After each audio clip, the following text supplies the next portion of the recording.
자, 오늘은 고난에 대해서 설교를 하려고 합니다. 하나님의 백성들에게 닥쳐오는 고난. 고난을 좋아하는 사람은 없겠죠? 고난은 힘든 겁니다. 성경에 보면 하나님을 믿는 사람들에게 하나님이 아버지가 되어 주셔가지고 우리에게 많은 복을 주실 것을 약속하실 뿐만 아니라 또한 하나님의 백성들에게 고난이 다가올 수 있음을 가르치고 있어요. 로마서 성경을 읽어보면은 우리가 예수님을 믿게 될 때 받는 복에 대해서 많은 여러 가지 차원에서 이야기를 합니다. 우리 같은 죄인이 이제 죄사함을 받는 거죠. 속죄함, 죄사함을 받고 죄인임에도 불구하고 하나님 앞에 의롭다 칭함을 받습니다. 하나님 앞에 의롭다 칭함을 받아야 구원받은 하나님의 백성이 되는 거죠. 그렇게 되면은 죄의 문제가 해결됐기 때문에 하나님과 관계가 회복되어서 하나님을 아버지라고 부를 수 있는 하나님의 자녀가 된다고 이야기합니다. 뿐만 아니라 우리 인생이 이제 육신의 삶은 100년도 안 되는데 이 삶을 다한 이후에 천국에서 영원하게 살 수 있는 영생, 영원한 삶, 영생을 주시겠다고 하나님이 약속해 주셨어요.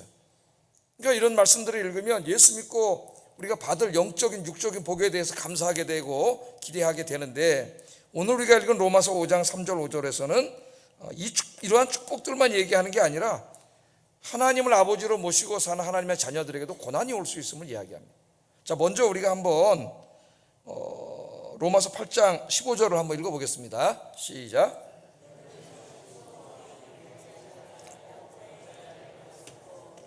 아빠 아버지라고 부르짖느니라. 예수 믿고 이제 죄사함 받고 구원받은 사람들은 하나님과 관계가 회복된다 그랬어요. 우리 로마서 공부할 때 다 공부했습니다. 그래서 이제 하나님을 아버지라고 부르게 된다 그랬죠.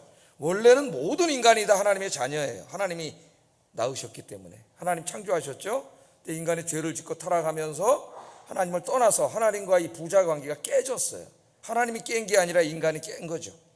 그래서 하나님의 자식으로 살지 않고 마귀의 자식으로 살게 됐습니다. 온갖 죄를 지면서 살게 됐는데 하나님 우리를 너무나 사랑하셔서 독생자 외아들을 보내주셔서 예수 믿는 사람은 그 죄를 사해 주시고 다시 깨어진 관계를 회복시키셔서 하나님의 자녀로 삼아 주셨어요. 그래서 로마서 8장 15절에 하나님 뭐라고 불러요? 우리가 이제 아빠, 아버지. 예?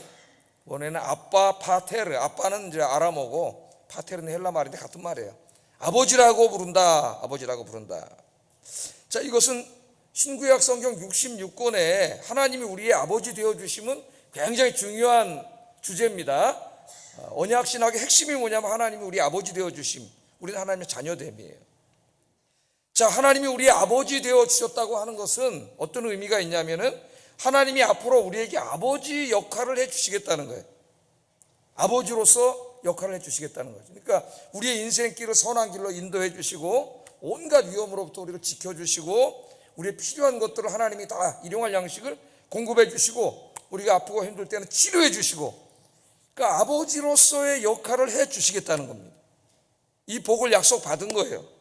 저와 여러분들이. 근데 이 하나님, 약속하신 하나님은 아무 힘도 없는 그냥 무능한 하나님이 아니라 전능하신 하나님이에요. 천지를 창조하신 하나님, 전능하신 하나님, 그 하나님이 약속해 주신 거죠. 그렇다면 우리가 예수 믿고 하나님이 아빠 되시고 내가 하나님 자녀 됐다고 하는 것은 어떻게 보면 우리 인생에 아무 고난도 없고 그렇잖아요. 전능하신 하나님 지켜주시니까 탄탄대로 꽃길만 있어야 될 것 같은데, 오늘 5장에서 하나님은 하나님 믿는 자녀들에게, 하나님의 자녀들에게 고난이 있음을 이야기합니다. 하나님이 고난을 허락하실 수가 있다는 거예요. 여러분, 우리가 믿는 하나님 어떤 하나님이에요? 아까 신앙 고백할 때 어떻게 고백했어요? 전능하사 천지를 만드신 하나님 아버지를 믿습니다 그랬잖아요. 그걸 이제 좀 어순을 바꾸면 나는 믿습니다. 우리 여기 이제 세례받는 우리 친구들, 중학생 친구들인데 나는 믿습니다. 누구를 믿어요? 하나님을 믿습니다. 하나님이 어떤 분임을 믿어요? 전능하사, 전능하사는 불가능이 없으시다는, 전능하사 이 우주 만물을 창조하신 하나님을 믿고 그 하나님이 나와 아무 상관없는 하나님이 아니라 나의 누구임을 믿어요? 아빠 되심을 믿습니다. 그렇게 고백한 거예요. 신앙 고백이야, 우리 신앙 고백. 이걸 이제 예배 드릴 때 사도신경 암송하면서 마치 주문 외우듯이 외우면 안 됩니다. 아무 뜻도 생각하지 않고 엄청난 신앙 고백을 하는 거죠. 근데 그 아버지, 전능하신 아버지가 내 아버지가 되어주셨는데도 역시 우리 인생에는 고난이 있다고 그렇게 이야기를 해요. 사람들이 묻습니다. 왜 하나님의 자녀들에게 고난이 오는가? 하나님은 전능하신데, 우리 아빠신데, 나를 너무 사랑하시는 하나님인데 왜 고난을 허락하시는가? 이렇게 우리가 생각을 합니다. 그래서 많은 그리스도인들이 신앙생활 하다가 삶에 고난이 닥쳐오면 당황하게 되고 힘들어하게 되고 심지어는 믿음이 흔들리는 거죠. 믿음이 흔들려요. 사람들이 그때 묻습니다. 왜 하나님 나에게 고난을 주시나요? 하나님의 백성들에게 왜 고난이 오는가? 그렇게 생각을 하게 되죠. 오늘 본문은 이 문제를 다루고 있습니다. 하나님의 자녀에게도 고난이 올 수 있다는 것과 왜 하나님이 고난을 허락하시는가? 여기에 대해서 오늘 가르치고 있어요. 그러니까 굉장히 중요한 말씀이에요. 고난은 우리 인생에 떼일래야 뗄 수 없는 일이에요. 여기 있는 목사도 마찬가지고 우리 모두는 하나님의 자녀이고 하나님 지켜주시는데도 고난이 있습니다. 왜 하나님이 고난을 허용하시는가? 오늘 말씀에 이렇게 이야기를 합니다. 3절 한번 읽어보겠습니다. 시작.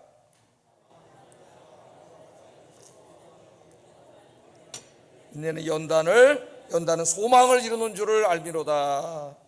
다만 이뿐 아니라, 이거는 이제 이 앞에 예수 믿는 사람들에게 주시는 하나님의, 제가 말씀드린 축복을 얘기하는 거예요. 그 축복들을 하나님이 주시는데 이 복뿐만 아니라, 그 말이죠. 하나님 예수 믿는 사람들 주시는 영육간의 복뿐만 아니라 우리에게 환난도 주신다는 거예요. 환난도 주신다.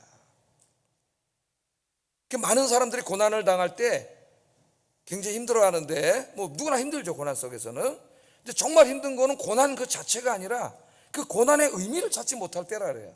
아마 여러분도 다 경험해 봤을 거예요. 고난의 의미 혹은 고난의 목적. 하나님이 왜 나에게 고난을 허용하시는가, 이걸 깨닫지 못할 때 힘들다 그래요. 근데 오늘 본문이 그것을 가르쳐 줍니다. 세 가지 목적이 있어요. 하나님이 고난엔 세 가지 의미가 있고 세 가지 목적이 있어요. 이게 뭐예요? 고난을 통해서 하나님은 우리에게 인내가 뭔지는 이제 설명을 제가 할 거예요. 인내를 갖추게 하시고, 또 연단은 잘 갖추어진 인격을 말하면 인격, 그런 참 인간의 모습을 갖추게 하고, 또 참 소망을 갖게 한다. 그냥 다 썩어 없어질 이 세상의 소망 같지 않고 영원한 것을 소망하도록 하는 그런 사람을 만든다는 거지. 세 가지 목적이 있어요. 그래서 하나님이 고난을 허용하신다는 거예요. 그래서 오늘 한번 이 3절의 말씀을 좀 분석해 보겠습니다. 첫째, 하나님의 자녀에게도 환난이 있을 수 있다. 고난이 있을 수 있다. 그러니까 내가 신앙생활을 시작했고 하나님을 잘 믿고 있는데 왜 고난이 오는가? 이상하게 생각하지 마세요. 하나님의 자녀들에게도 고난이 있습니다. 자, 여기에 이제 환난이라는 말은 이 슬립시스라고 하는 헬라로 번역했는데, 이거는 원래 원문에는 복수예요. 복수. 우리는 고난이라고 그랬지만은 고난, 복수 형태로 되어 있습니다. 그래서 복수 형태니까 고난들이에요. 고난들 속에서 기뻐한다 그러잖아요. 우리 여러분 살다 보면 고난이 하나밖에 없지 않지 않아요? 이런 고난이 있었는데 하나님 또 해결해 주시면 또 다른 형태의 고난이 또 찾아와요. 그러니까 우리 인생에는 한평생 사는 동안 많은 고난이 있어요. 다양한 모습에. 그런 고난들, 모든 고난들 속에서 기뻐한다는 건데, 그런 고난들이 있다는 겁니다. 어떤 주석가들은 여기에 환난들을 단지 주님을 위해 당하는 고난, 그러니까 뭐 전도를 하거나 뭐 주님을 위해서 일하거나 이러다 당하는 고난이라고 해석하는 분도 있어요. 굉장히 좁은 의미로 얘기하는 건데 그건 본문에 맞지 않습니다. 여기에 이 환난, 이 고난은 우리가 살면서 우리 인생에 찾아올 수 있는 모든 형태의 고난이에요. 우리 여기 이제 중학생 친구들도 고난이 있을 때가 있죠, 그죠? 친구들하고 관계가 깨지거나 그런 이제 여러 가지 형태의 저 친구도 고민이 있고 고난이 있어요. 자, 여기 건강과 부의 복음을 전파하는 사람들이 있습니다. 북미를 중심으로, 북미 교회들을 중심으로, 거기는 목회자들을 중심으로 해서 우리나라에도 이제 많이 들어와 있는데, 건강과 부의 복음을 전파하는 사람들은, 예수 믿고 구원받은 사람들은 이 땅에 사는 동안 하나님의 복을 받아 건강하고 또 성공하고 돈도 많이 벌고 부자 되고 그렇게 된다고 이야기해요. 그게 성경의 가르침이라고 이야기를 합니다. 여기 한술 더 떠가지고 가난하고 병들고 실패하는 것은 저주받은 것이고 사탄적인 것이라고 이야기합니다. 그렇게 설교를 하고 있어요. 이러한 건강과 부의 복음을 전하는 곳에 북미 교회에 보면 엄청나게 많은 사람들이 몰려옵니다. 얼마나 사람들이 듣기 좋은 말이에요. 듣고 싶은 말이죠. 성경이 가르치는 내용이 아니라 사람들이 듣기 원하는 말이야.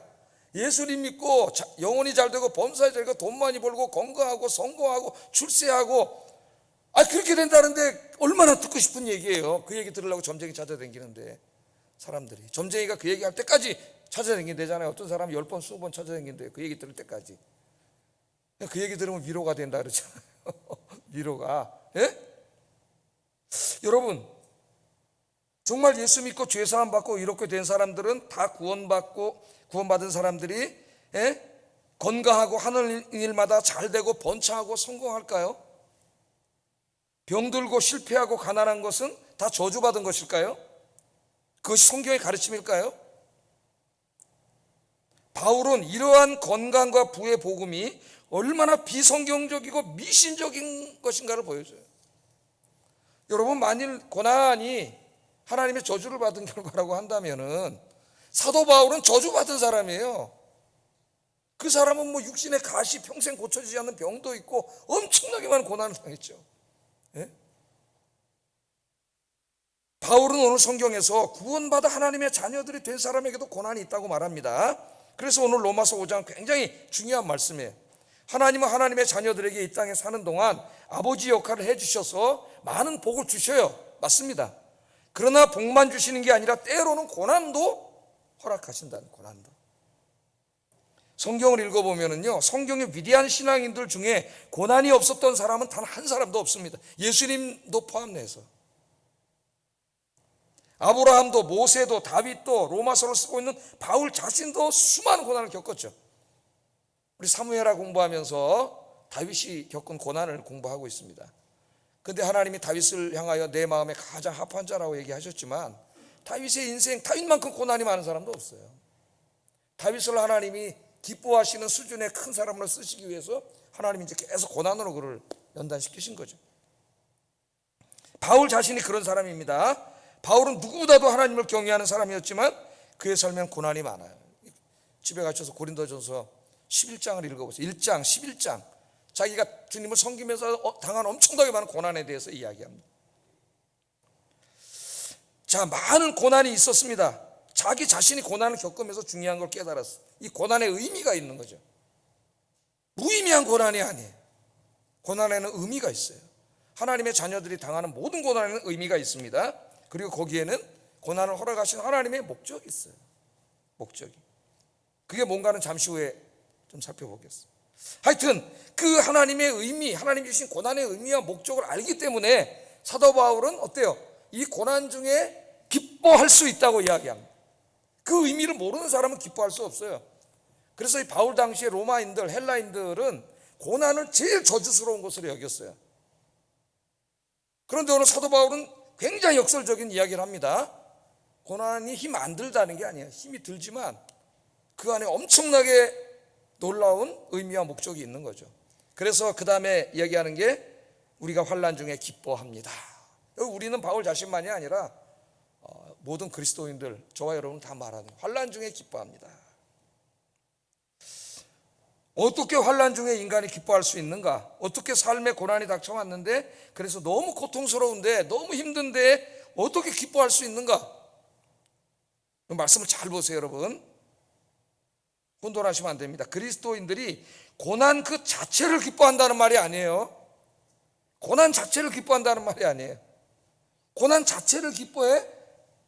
그럼 정신적으로 문제가 있는 사람이에요. 치료받아야 돼요. 고난 자체를 기뻐한다는 말이 아니에요. 하나님은 고난 자체를 즐거워하라고 말씀하시지도 않았습니다. 고난은 그 자체가 바람직한 상태는 아니에요. 하나님의 궁극적인 목적은 모든 고난과 고통으로부터 우리를 구원해 주시는 거예요. 그래서 이 땅에 하나님 나라 천국이 이루어지면 거기는 고난이 없어요. 고통, 슬픔, 눈물 이런 게 없습니다. 바울은 고난 자체를 기뻐하라고 말한 게 아니고 고난 중에, 잘 들으셔야 돼요. 고난 중에 있지만, 그래서 힘들지만 고난 중에서 기뻐해라, 그 말입니다. 고난을 기뻐하는 게 아니라 고난 가운데 있지만, 너무나 힘들지만 기뻐할 수 있다는 거죠. 어떻게 고난 중에 기뻐하고 감사할 수 있는가? 내가 겪고 있는 이 고난 속에는 나를 향하신 하나님의 선하신 뜻이 있다는 것을 알기 때문에 고난은 무의미한 게 아니다. 믿지 않는 사람들에게는 고난이 무의미한 거죠. 고통이에요. 그냥 체념하고 수용해야 돼. 그냥 운명이다.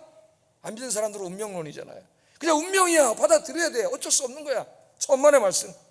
성경은 운명을 가르치지 않아요. 믿는 사람들 모두의 삶 속은 하나님의 섭리 가운데 있어요. 하나님의 선하신 뜻 가운데 있어요.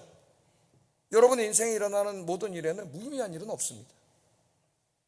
그래서 방대한 로마서 주석을 쓴 이 더글러스 제이 무라고 하는 이 교수는, 신학자는 로마서 주석에서 이 부분을 이렇게 주석을 했어요. 크리스천이 됨으로 받는 놀라운 복들과, 많은 복들을 받고 있죠. 지금도 이미 받았고, 복들과 고난은 모순되지 않는다. 많은 그리스도인들이 이걸 모순된다고 자꾸 생각하니까 당황하는 거예요. 모순되지 않는다. 사실상 하나님은 고난을 이용하여 우리들에게 더 큰 복을 주신다. 그 선하신 뜻이 있다. 그렇게 이 신학자가 이야기하고 있습니다. 자, 그러면 도대체 하나님은 고난을 통해서 무엇을 목적하고 있는가? 그 고난의 의미는 우리에게 무엇인가? 2절 3절 다시 한번 읽어보겠습니다. 시작.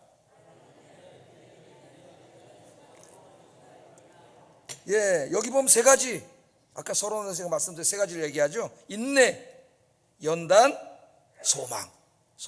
이 세 가지가 목적이에요. 이 세 가지를 우리 안에 이루기 위해서 하나님이 고난을 주신다고 이야기하고, 그 하나님의 놀라우신 뜻을 알기에 고난은 힘들지만, 고난 자체를 즐기는 게 아니라 힘들지만 고난 속에서 하나님의 선하신 뜻, 이 세 가지 뜻이 있음을 알기에 기뻐한다는 거예요. 알기. 그러니까 여기의 신앙의 수준은 굉장히 성숙하고 수준이 높은 신앙이라고 할 수가 있겠습니다. 자, 그럼 하나씩 한번 좀 생각해 보겠어요. 고난은 인내를 이룬다.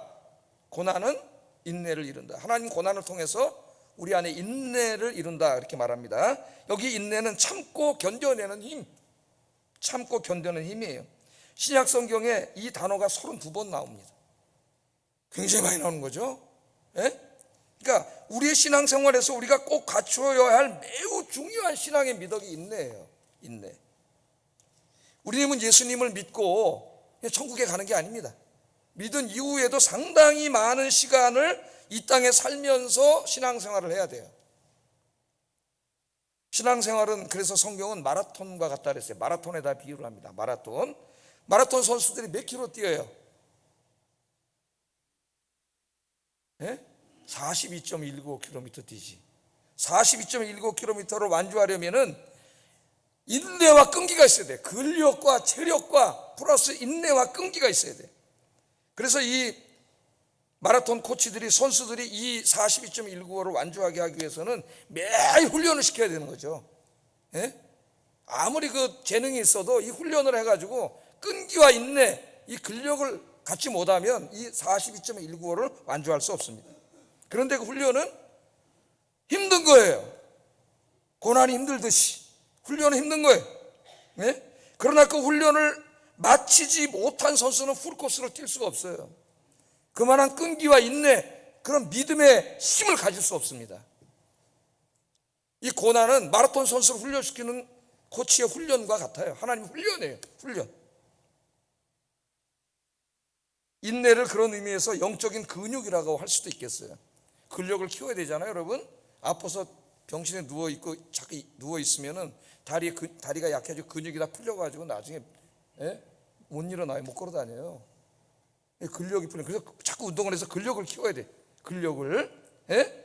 이 인내와 끈기는 어떻게 보면 우리 신앙생활에 있어서 영적인 근력이라고 할 수도 있어요. 이 근력이 있어야만, 이 인내와 끈기가 있어야만 신앙의 마라톤 포기하지 않고 완주할 수가 있습니다. 하나님은 이 고난을 통해서 우리의 영적인 근육을 키워주신다. 성경 그렇게 이야기합니다. 자, 야고보서 1장 3절 한번 읽어보겠습니다. 시작. 너희가 알미라. 아멘. 그런데 이 믿음의 경주를 달려갈 수 있는 영적인 근력, 굳건한 믿음이라고 할 수가 있겠지. 어떤 환난과 핍박 속에서도 어떠한 세상의 유혹 속에서도 흔들리지 않고 이 신앙의 길을 달려갈 수 있는 어떻게 보면 믿음의 힘, 굳건한 믿음. 비유로는 제가 영적인 근력이라고 그랬는데 이것은 무엇으로 만들어진다 그래요? 믿음의 시련이 인내를 만든다. 믿음의 시련이. 인내하는 믿음이 없이는 이 경주를 다 할 수 없다. 히브리서 10장 36절 읽어보겠습니다. 시작. 하나님의 뜻을 행하는 후에 약속하신 것을 받기 위함이라. 아멘. 우리가 신앙의 경주를 다가가기 위해서 뭐가 필요해요? 인내가 필요하다. 이 굳건한 믿음이 필요해. 우리의 믿음은 어떻게 더 강해질 수 있느냐, 굳건해질 수 있느냐? 고난을 통해서 더 굳건해진다는 거예요. 훈련을 통해서 더 굳건해진다는 거죠. 그래서 여러분, 예레미야 선지자가 주의 일 하다가 너무 힘들어가지고 핍박당하고 그러니까 나 이제 못해 먹겠습니다, 하나님. 나 이제 못하겠어, 더 이상. 하나님 앞에 그렇게 얘기를 했어요. 그때 하나님 뭐라 그러셨어요? 야, 이놈아, 내가 너를 말과 함께 달려도 지치지 않는 사람으로 만들려고 그러는데 너는 지금 그냥 걸어가는 사람, 보행자랑 함께 걸어가는 수준인데 그걸 힘들다 그러면 어떡하냐? 너를 향한 나의 목표는 말과 함께 달려도 지치지 않는 사람, 그런 굳건한 믿음의 사람을 만드는 게 하나님 목표라고 하나님이 이야기해요. 하나님은 우리를 온상의 화초같이 내버려 두지 않습니다. 온상의 화초는 그 온상을 거두면 바람만 불고 햇빛만 쬐다 죽어버려요. 그렇게 연약한 자로 하나님 우리를 만들지 않으세요. 저 야생에 있는 풀들과 꽃들을 보세요, 여러분. 바람이 불고 비가 오면 더 잘 자랍니다. 햇빛이 쬐면 더 잘 자라요. 하나님 고난을 통해서 이러한 굳건한 믿음의 끈기와 인내를 주시고 이 믿음의 경주를 끝까지 갈 수 있게 하시, 쓰러지지 않고. 바울이 나중에 이렇게 고백하죠. 디모데후서 4장 6절 8절 한번 읽어보겠습니다. 시작. 나는 선한 싸움을 싸우고 나의 달려갈 길을 마치고 믿음을 지켰으니 이제후로는 나를 위하여 의의 면류관이 예비되었으므로 주고 들어오신 재판장이 그날에 내게 주실 것이며 내게만 아니라 주의 나타나심을 사모하는 모든 자에게도니라. 바울의 글을 읽어보면 정말 고난이 많았어요. 웬만한 사람이 하나만 고난당해도 쓰러졌을 거예요. 그런데 그 하나하나의 고난들이 바울을 점점 더 굳건한 믿음의 사람으로 만들고, 주의 위대한 일을 할 수 있는 사람으로 만들고, 정말 말과 함께 달려도 지치지 않는 영적인 거인으로 만들어서 이 믿음의 경주와 사명을 다 감당하게 했다 그러잖아요. 고난이 없으면 그냥 온상의 화초밖에 안 돼요. 강건한 여러분들 되시기를 주의 이름으로 축복합니다. 그래서 기뻐한 거예요. 고난 중에, 그 많은 고난 중에도 기뻐한다. 두 번째, 고난은 연단을 이룬다 그랬어요. 연단. 여기 연단이란 말은 도키메 이런 헬라어인데 이것은 잘 다듬어진 훌륭한 성품이나 훌륭한 인격을 의미합니다. 훌륭한 인격. 고난은 우리들의 모나고 거칠고 교만하고 이기적인 성품과 인격을 다듬는 하나님의 도구예요. 하나님은 고난이라고 하는 도구를 통하여 우리들을 겸손하고 친절하고 따뜻하고 다른 사람을 이해하고 배려하고 사랑하는 훌륭한 인품을 가진 참 인간으로 만들어 가십니다. 예수님과 같은 참 인간. 여러분, 우리가 교회 다니면서 이제 예수 믿고 죄 사함 받고 구원받았다고 여러분 훌륭한 인간이 바로 됩니까? 교회 안에서 어떻게 보면 더 많이 상처받고 더 많이 실망하고 죄인들이 모여 있는데 그냥 옛 모습이 우리 안에 막 불쑥불쑥 막 튀어나오잖아요. 입으로도 튀어나오고. 지난 시간에 내가 언어에 대해서, 말에 대해서 이야기했는데 하나님이 고난을 통해서 이 모든 것들을 다듬으세요. 신명기 8장 2절에 보면은 하나님께서 이스라엘 백성들을 40년 동안 광야에서 고난에 있게 한 이유를 말씀하세요. 한번 읽어보겠습니다. 시작.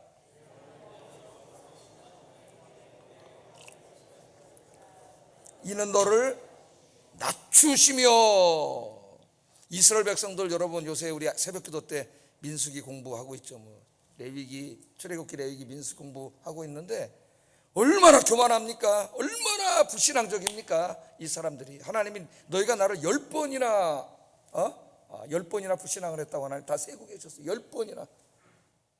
그래서 하나님이 40년 동안 광야길을 걷게 하셨는데 40년을 그 목적이 뭐냐면은 너를 낮추시기 위해서.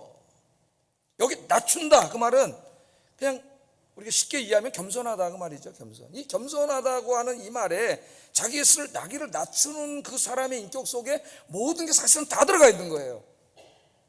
인격의 완성이라고 할 수가 있겠어요? 겸손은 자기 스스로를 낮추는 그 안에 인격의 가장 파탄은 교만과 오만이에요. 거기 다 들어있어요. 그 사람의 모든 것들이. 자기를 낮춰 40년 동안 철저하게 하나님이 낮춰지는 훈련을 하셨다는 거예요. 호주의 이제 작가 중에 그 패트릭 화이트라고 하는 사람이 있습니다. 이 사람이 1973년에 노벨 문학상을 이제 받게 되는데, 이 사람이 이제 맨 처음부터 그렇게 유명한 작가는 아니었다 그래요. 그래서 이제 맨 처음에 작가 수업을 받기 위해서 영국으로, 호주 사람이 영국으로 갔답니다. 그래서 열심히 공부하고 이제 열심히 글을 썼는데 사람들의 주목을 받지 못했어요. 작가들이 얼마나 많습니까? 요새 시인들도 많고 쓰려고 그러는데 사람들이 공감이 안 되면 책이 안 팔리잖아요. 알아주지 않는 거예요. 그래서 이제 시비와 낙심에 빠져가지고 이 패트릭 화이트가 이제 고국인 호주로 돌아왔다 그래요. 호주로 돌아와서 고민하다가 나무꾼이 됐답니다. 산속 깊은 데 들어가가지고 나무를 하면서 얼마나 힘들겠어요. 그 산속에서 외롭고 나무하면서 힘들잖아요. 그러면서 이제 근근히 먹고 살았는데, 그렇게 하면서도 계속 글을 썼대요. 소설을. 그 산속에서 글을 썼는데, 이게 웬일입니까? 그렇게 열심히 그 글을 썼는데 어느 날 이 책이 이제 사람들에게 공감을 얻기 시작하고 책이 팔리고 사람들이 찬사를 얻기 시작했다 그래요. 두 권의 책인 행복의 계곡이라는 책하고 인간의 나무라고 하는 책인데, 그러니까 고난 속에서 얼마나 인생에 대해서 많이 생각을 해봤겠어요, 이 사람이. 그러니까 깊은 책이 나오는 거야, 공감을 하는. 여러분 뭐 그게 음악이든지 미술 작품이든지 무슨 소설이든지 대부분의 대작은 그 작가가 가장 힘들 때 쓴 거예요. 고난 속에서. 그 고난 속에서 쓴 책이 이제 사람들의 공감을 얻어가지고 이제 찬사를 받게 되고 나중에 노벨상까지 받게 됩니다. 자, 이 패트릭 화이트가 이런 말을 해요. 그의 책에서 아주 우리가 꼭 새겨들어야 될 중요한 말을 합니다. 인간은 자신이 겪은 고통의 분량만큼 진보한다. 고통을 좋아하는 사람이 어디 있어요? 자기가 이 고난을 당해 보니까 인간이라고 하는 인간의 성장, 참된 인간의 성장, 인간은 고통의 분량만큼 진보한다. 고통의 분량. 오늘 하나님의 말씀과 딱 맞는 말씀이잖아요. 예? 또 인간의 나무라고 하는 책에서는 이런 말을 했어요. 인간은 진정으로 겸손해질 때 하나님과 가장 가깝게 된, 여러분 하나님과 가장 가깝게 된 모습이 자기를 낮추는 자세예요. 겸손하게 된 거죠. 그 안에 모든 게 다 들어가 있는 거예요. 우리의 한평생은 어떤 의미가 있습니까?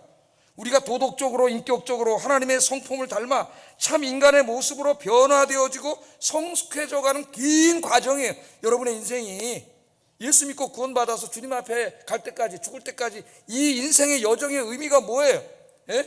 예수 그리스도의 인격과 성품을 닮은 참 인간의 모습으로 끊임없이 변화되고 성장해가는 과정이래요. 그러니까 여러분의 신앙생활의 연주가 깊을수록 여러분의 인격과 성품, 인간의 모습이 훌륭해져야 돼요. 교회를 오래 다녀도 인간이 변하지 않는다? 신앙생활을 잘못하고 있는 거예요. 잘못하고.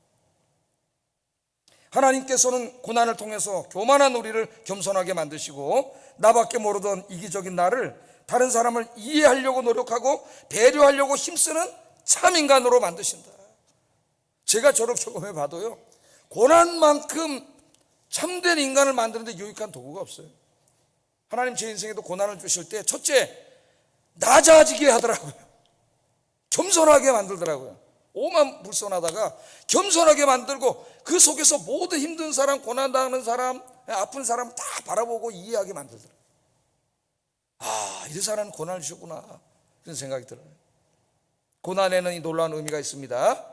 참 인간으로 만들려고 하나님이 여러분 연단시키신다. 세 번째, 고난은 하나님이 약속하신 종말의 복을 소망하게 만든다. 우리들의 궁극적인 복은 이 몸과 이 땅에 있지 않습니다. 100살도 못 살고 이 몸은 죽고 우리 영원히 이 땅에 머물지 못해요. 근데 오늘날 많은 사람들이, 특별히 아까 그 건강과 부의 복음을 전파하는 목회자들과 그 사람들이 우리 기독교인의 소망을 이 땅의 것들로 바꿔버렸어요. 그 사람들이 얼마나 좋아. 저 내세 천국 영생은 그냥 많이 들었지만 그렇게 피부로 와닿지 않아요. 당장 오늘 살아가고 내일 살아가고 좋은 집 살고 이런 데 관심이 있는데, 그러니까 여기에 막 몰리는 거예요. 그거는 참된 소망이 아니에요. 참된 소망이 아니에요. 그래서 하나님이 때로는 그것들을 다 없애버려요. 그건 우리는 고난이 닥쳐오는 거예요. 하던 일이 잘 안 되고 마음먹은 대로 뭐가 잘 풀리지 않고 때로는 몸이 아프고 병들 때도 있고, 관계에 어려움이 생길 때도 있고, 내가 소망하며 살던 이 땅의 것들을 하나님 다 막아버리세요. 그럼 우리 힘들다는 거지. 그렇게 함으로써 하나님은 영원한 것을 바라보게 하시죠. 영원한 것을. 저도 이렇게 보면 이 땅에 제가 계획한 것들이 잘 안 되고 뭔가 하는 것들이 잘 안 될 때에 깨닫게 돼요. 아, 이 땅의 것들은 영원한 것이 아니구나.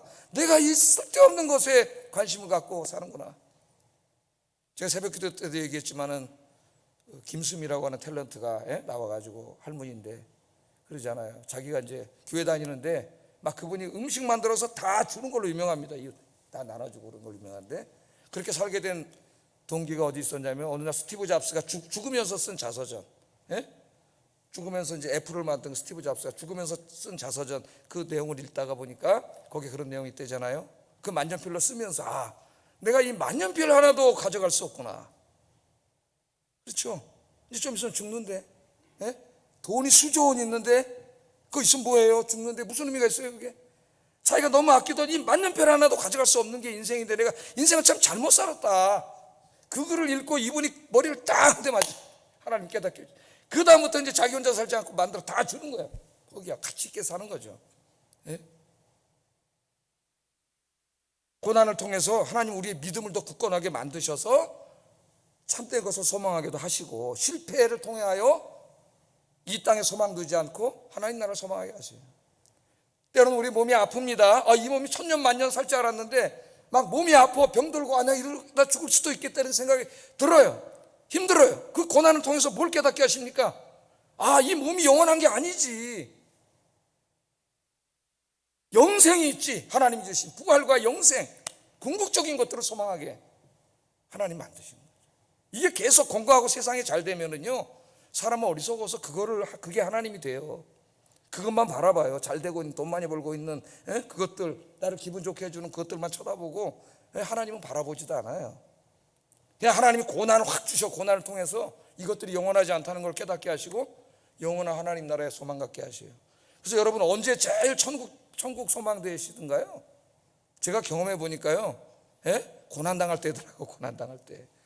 어떨 때 막 아파가지고 막 3, 4일 막 전화 한번 아프면 며칠, 일주일 아픈데 이제 좀 천국에 좀 갔으면 좋겠다. 그만 아프고 이런 생각이 들 때가 있어요. 그때 깨닫게 되는 거예요. 막 건강할 때는 뭐 죽는다는 생각도 안 하고 막 그냥 이 몸이 단지 그러고 살다가 그때 깨닫게 되더라고요. 하나님의 고난을 통해서 이 참된 영원하고 궁극적인 것에 대한 소망을 갖게 하셔요. 그러니까 고난 중에 기뻐하는 거예요. 할렐루야. 고난은 힘든 일입니다. 그 자체는 바람직하지 않은 거라 그랬어요. 그러나 고난 중에 우리는 기뻐할 수 있는데, 왜냐하면 고난에는 나를 향한 이 하나님의 엄청난 선하신 뜻이 있기 때문이에요. 고난은 무의미한 게 아니라 의미가 있다. 하나님의 목적이 있다. 우리가 그걸 깨달아야 됩니다. 오늘 어떤 분들이 설교를 듣고 이렇게 질문할 수 있어요. 목사님, 그러면 그리스도인들이 이 땅에 사는 동안 누리는 복은 신앙과 인격의 변화뿐이고 먹고 입고 사는 것은 해당되지 않습니까? 그렇게 물어볼 수가 있어요. 제가 이미 말씀드렸습니다. 그리스도인들은 하나님의 아버지가 되어주셔서 우리의 육신적인 삶에 필요한 것들을 공급해 주셔요. 입을 것, 먹을 것, 살 것을 공급해 주십니다. 건강도 지켜주십니다. 하나님께서 우리의 육신의 필요에 관심을 가지고 계셔요. 그래서 기도하면 다 주셔요. 일용할 양식을 기도하라 그랬어요. 그러나 하나님께서 우리를 향하여 더욱 관심을 가지고 계시는 것은 우리의 영적이고 인격적인 변화됨과 성숙입니다. 고난은 누구에게나 힘듭니다. 그러나 고난을 허락하신 이러한 하나님의 뜻을 깨달으면 우리는 고난 가운데 기뻐할 수 있어요. 여러분, 내가 하나님께 드릴 수 있는 가장 좋은 선물은 뭘까요? 내가 하나님께 드릴 수 있는 가장 하나님 기뻐하시는 재물이 뭔지 아십니까? 헌금이 아니에요, 여러분. 바로 변화되고 성숙한 나의 모습이에요. 나의 모습. 변화되고 성숙한 나의 모습을 하나님께 드리는 거예요. 그게 하나님 가장 기뻐하시는 재물이에요. 우리 하나님께 성도들이 그렇게 되시기를 주의 이름으로 축복합니다. 고난 가운데 있습니까? 이제 이렇게 기도하세요. 제가 기도를 가르쳐 드릴게요. 이렇게 기도하세요. 제가 신학적으로 만든 기도입니다. 하나님, 너무 힘듭니다. 저도 그래요. 고난 당할 때 너무 힘듭니다. 그러나 저는 하나님께서 이 고난을 왜 허락하시는지 압니다. 저를 어떤 환난과 핍박과 유혹 속에서도 흔들리지 않는 굳건한 믿음의 사람으로, 예수님의 인격을 닮은 참 인간으로, 영생과 천국을 소망하는 참 신앙인으로 만들기 위해서 고난을 허락하셨습니다. 이 고난을 통하여 제가 하나님이 기뻐하시는 믿음의 사람으로, 참 인간으로, 참된 것을 소망하는 영적인 사람으로 되게 하여 주십시오. 저는 저를 향하신 하나님의 선하신 뜻을 압니다. 그래서 힘들지만 기뻐하고 감사합니다. 그러나 연약한 인간이기에 이 고난이 너무 힘듭니다. 이 고난의 문제들을 속히 해결해 주시옵소서. 그래서 평안한 가운데 더 훌륭한 모습으로 주님을 더욱 잘 섬기게 하여 주시옵소서. 예수님 이름으로 기도드립니다. 이렇게 기도하세요. 기도하겠습니다. 화면에 제가 기도 제목도 적어놨는데 기도하겠습니다. 사랑하신 아버지 하나님, 하나님을 믿는 하나님의 자녀들에게도 고난이 닥쳐올 수 있다. 하나님이 그렇게 말씀하셨고요. 이 고난 안에는 고난을 주신 하나님의 놀라우신 선하신 뜻이 있다. 그것을 가르쳐 주셨습니다. 그래서 우리는 고난 중에도 그것을 알기 때문에 기뻐한다. 바울이 그렇게 말했어요. 이 고난을 통하여 하나님은 무엇을 목적하고 계십니까? 어떤 환난과 유혹에도 쓰러지지 않는 믿음의 인내와 끈기, 굳건한 믿음의 사람이 되기를 원하십니다. 또한 예수님을 닮은 참된 인간, 겸손하고 다른 사람을 사랑하고 배려하고 따뜻한 참 인간으로 만들어가기를 원하십니다. 이 땅의 것들을 소망하지 아니하고 영원하고 궁극적인 것을 소망하는 참 신앙으로 만들어가고 계시다는 것을 오늘 깨닫게 되었습니다. 고난은 힘듭니다. 그러나 이 고난 가운데 이 놀라운 하나님의 뜻을 깨닫고 기뻐하고 감사하게 하시고, 하나님이 고난을 통하여 목적하신 것들이 내 삶 속에 다 이루어져서 하나님을 기쁘시게 하는 주의 자녀가 되도록 주님 인도해 주시옵소서. 예수님 이름으로 기도드립니다. 아멘.